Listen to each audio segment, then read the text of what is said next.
The World Bank has praised Kenya for being one of the fastest growing economies in Africa. It's one of Africa's new technology and innovation hubs. But the bank has also pointed out that one of the biggest impediments to future growth is corruption. Your president has called corruption a national security threat. One report found Kenya is the third most corrupt country in the world in economic crimes. But here's the thing, a recent report by Kenya's Ethics and Anti-Corruption Commission found that 3 out of 4 Kenyans believe corruption is not only rife in their country, but has increased on your government's watch. You know what?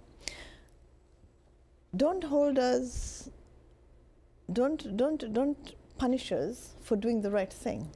Don't do that, right? These are our own reports. These are our own reports, right? We are self-retrospecting. We are self-reflecting.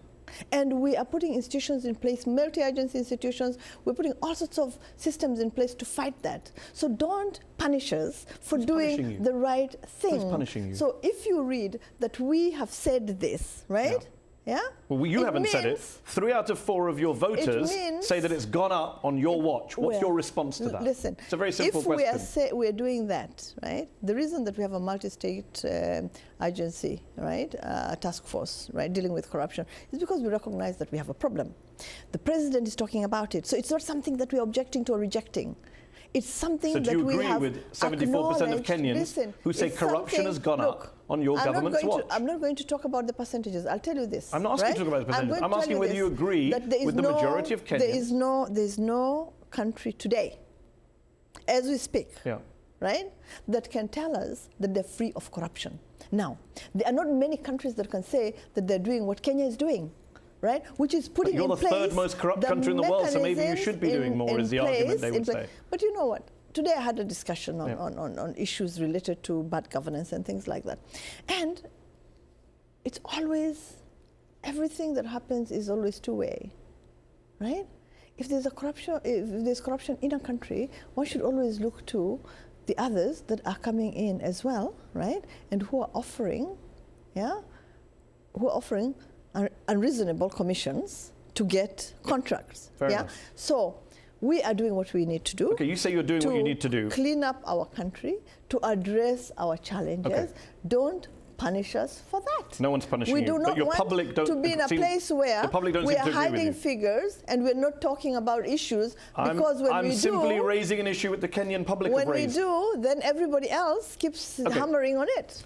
Kenya's most respected, perhaps most respected, most well-known anti-corruption campaigner, John Githongo, wrote in Newsweek magazine earlier this year, after noting the Eurobond commercial loan scandal where $1 billion is believed to have gone missing in your country. He wrote that your government, the government of President Kenyatta, is, quote, the most corrupt regime in Kenya's history. Let me tell you something else about my country. That's a scathing indictment. Let me tell you something else about my country, right? We are democratic. Everybody has the right to their opinions, to their expressions, to the freedoms to express those opinions. And his opinion is yours is the most corrupt regime in the history of Kenya. That's his opinion. One of the country's best-known anti-corruption campaigners. That's his opinion. That's his opinion. It doesn't bother you? No.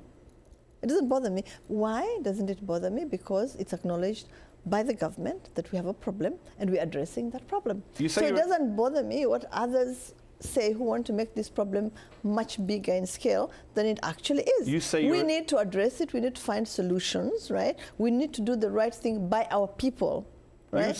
You say you're addressing the problem. Kenya's own Auditor General said in early September that around $2 billion of that controversial Eurobond fund has not been accounted for. 2 years after you said it had been accounted for. What am I doing? Asking questions you don't want to answer. The Auditor General is part of government. So? So we are being self-reflective. So that gives you an excuse to swallow up $2 billion? We're dealing with the issues. And any issue being self-reflective is not a way to get out of avoiding the facts. Have $2 billion gone missing in Kenya? Let me tell you, we have a multi-agency. Very simple yes and no questions. Have $2 billion gone missing in Kenya? Agency task force. Yes or no? That is dealing with all issues that deal with corruption. Have $2 billion gone missing in Kenya? Yes or no? No. Okay. He disagrees with you, your own Auditor General. Well, it's his opinion. It's his opinion. I respect everybody's freedom to say what they need to say.